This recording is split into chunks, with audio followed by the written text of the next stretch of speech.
Welcome to A Trekzone Conversation. Matt Miller with you. Continuing the theme on the show of more than just Star Trek today, we're going to be talking about planetary system formations with an awesome PhD student at the Australian National University.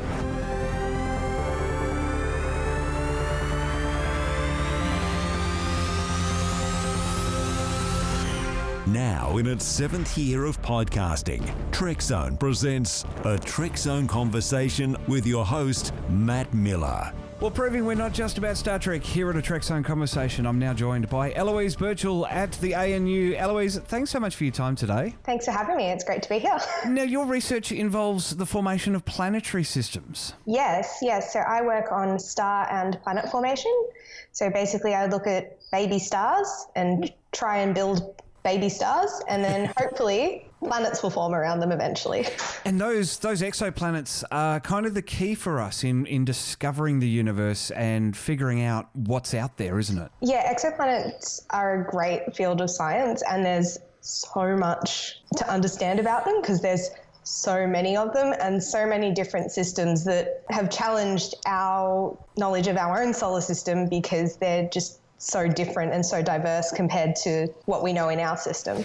The field of research has exploded in the last couple of decades. You know, we were only just discovering Pluto 100 years ago. And here we are now looking at other star systems and finding these planets that are proving that we're not unique in the universe, are we? No. And yeah, as you said, there's been, it's a huge field now, and it's just grown over the last 20 or 30 years, and we've got over 4,000 exoplanets that have been confirmed that we've found. Wow. So yeah, there's a lot that we know, and hopefully we'll find some that are like Earth, but not always, because with our current methods, if we were looking at our solar system, we wouldn't actually be able to find Earth. Oh, right. If we were outside our own solar system. So, you know, we're doing pretty well with what we've managed to find so far. Now, your research is more on the formation of these planetary systems, isn't it? Not necessarily finding the planets themselves. Yeah, so personally my research focuses on, so previously my research was focused on the stage where we're kind of building these planets. So planets grow by little bits of dust smashing into each other and growing bigger and bigger and bigger until they actually become planets or planet-sized asteroid potato kind of objects. and then they keep growing and get bigger, and then you end up with, you know, hopefully a solar system at the end. My current research is focusing on the very first stages of star formation. So you have a big cloud, it collapses down, and hopefully a star forms in the middle of it. How hard is it to find those early stars? So we have a couple of what we call star forming regions that we go to look at when we're doing observations of these young objects. A couple of them might be the Ophiuchus star forming region or the Taurus star forming region. So this is just the region of the sky that they're in, and they're about 300 to 400 light years away. And we look at them, Yep. And we're like, yes, that looks like all of the things here look young. They're all surrounded by disks of material or collapsing clouds around them. And we're like, yes, that seems like what our solar system should have done at some point. But yeah, because we can't exactly bring it back to the lab, we either have to look at observations and see where we think this sort of stuff's happening, or we make simulations in supercomputers. And when we talk about young celestial objects, we're not talking a couple of decades old here, though, are we? We're talking a few million? The stage that I'm looking at, the really early stages, that's 10,000 to 100,000 years. Oh, okay. And then, you know, the stage where you're expecting to get planets happens between a couple of million to a few tens of millions of years. In astronomy, we're like, yes, that's very young. Well, because we've been around for quite a few million years, and you know, we're just another speck on planet Earth's long history. Yeah. The Earth is very old.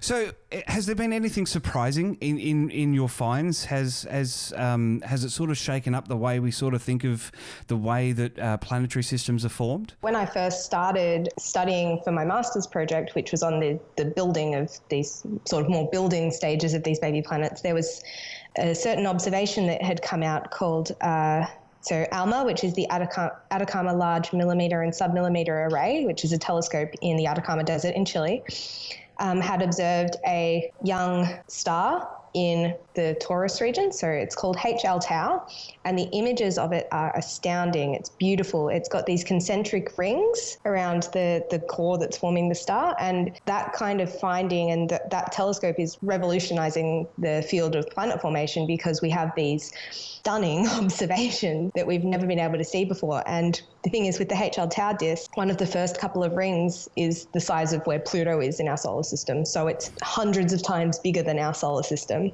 and it's very exciting. Wow. Well, one thing that I chat with Brad on Talkin Science, these exoplanets are discovered and other objects in the sky are discovered, and there's the very specific naming convention that goes into it. That's, a couple of letters, a couple of numbers, and whatever else it might be. The merging of a couple of words, like plunets are a thing now. Yeah, plunets are good.